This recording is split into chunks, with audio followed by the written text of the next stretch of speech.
तब तक हमारा क्या है, जनसंख्या पर नियंत्रण हम नहीं कर सकते, स्वाभाविक है।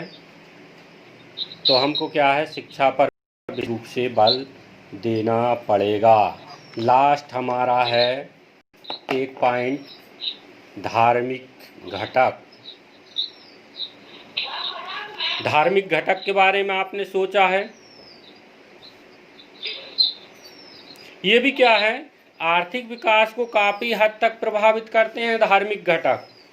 मान लीजिए बहुत सारे संस्कार, रीति रिवाज, पुराने तौर तरीके के आधार पर अगर हम कार्य करते रहेंगे तो हमारा देश क्या है, अल्प विकसित राष्ट्र की श्रेणी में आएगा।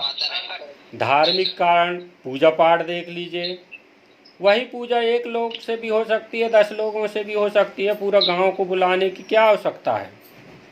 पर नहीं, हम तो एक गांव छोड़ो, हमको 50 गांव के लोगों को खाना खिलाना है, तो स्वाभाविक है ये क्या है, हमारी धार्मिक रीति रिवाज। इन धार्मिक रीति रिवाजों को भी हमको क्या करना पड़ेगा, धीरे धीरे खत्म करना पड़ेगा।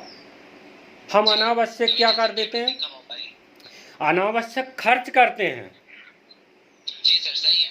एक नारियल से काम चल सकता है तो हमको 50 नारियल देने की क्या आवश्यकता।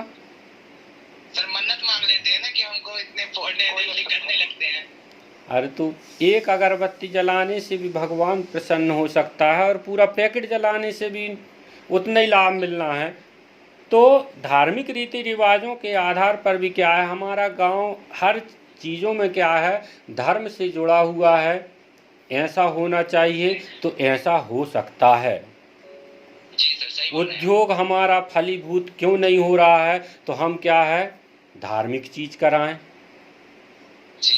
तो हमारा उद्योग अच्छा चलने लगेगा। अब धार्मिक चीज कराए तो 5 लाख रुपए आपने उसमें खर्च कर दिया।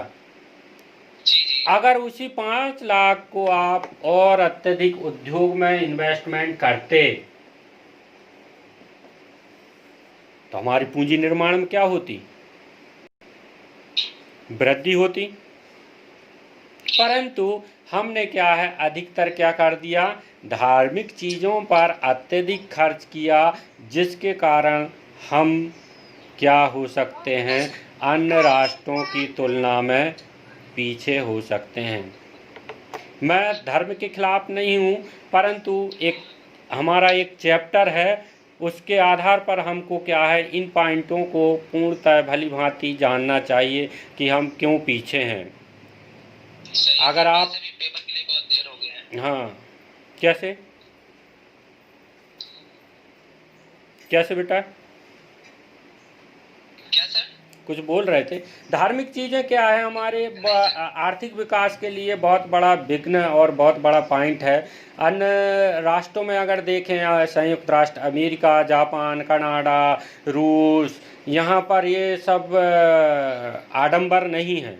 और इन कारणों से क्या है, उनका काम केवल क्या है कि हमको विकास करना है, नई नई खोज करना है, नई नई तकनीकों का ज्ञान प्राप्त करना है। परंतु हमारे यहाँ क्या है, केवल धार्मिक चीज़ों में लगे रहते हैं, पुराने तौर तरीके के आधार पर लगे रहते हैं, राजनीतिक हस्तक्षेप रहता है, प्रशासनिक ढांचा का लचीलापन होता है, जनसंख्या का तीव्र गति से विकास होना, जनसंख्या का तीव्र गति से वृद्धि होना और मृत्यु दर में कमी होना। अब इन कारणों से क्या है, हम अन्य राष्ट्रों की तुलना में बहुत पीछे हैं। तो ये हमारे अल्प विकसित राष्ट्र के आर्थिक एवं गैर आर्थिक घटक थे, जिनको आज भली भांति आप लोगों के सामने प्रस्तुत किया गया है। आपको इनमें से जो पॉइंट अगर आपको समझ में नहीं आया है, मैं 5 मिनट आपको देता हूं, आप मेरे से क्वेश्चन कर सकते हैं।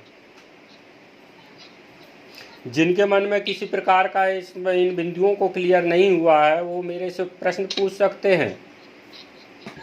सर जैसे आप जो पढ़ा रहे हैं सर, अगर वो आप व्हाट्सएप में डाल दीजिए, मतलब फोटो खींच के, तो सर शायद सब लोगों को मिल भी जाए थोड़ी बहुत, मतलब ऐसे कुछ।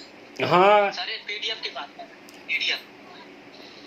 हाँ, पीडीएफ भेजेंगे। पर्सनल नंबर पे ही मेरे से बात करें आप लोग, ठीक है।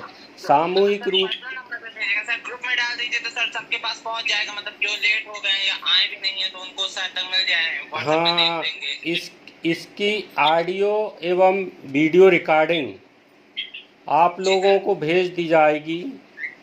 आप लोग बार बार उसको सुने। जहाँ पर आपको दिक्कत आती है तो जी डायरेक्ट मेरे पर्सनल नंबर पर फ़ोन भी कर जी सकते हैं और व्हाट्सएप के माध्यम से आप पूछ सकते हैं। जी सर। सर वो जैसे हम लोग अभी सीरीज नहीं ले पाए हैं, नए नए हैं, तो सर अभी तक सीरीज नहीं आई है हम लोग की, तो वही सोच रहा था सर आप व्हाट्सएप में भेज दीजिएगा, मतलब फोटो खींच के किताब की, तो थोड़ी पढ़ लेंगे जैसे लड़के लोग रहेंगे थोड़ा बहुत।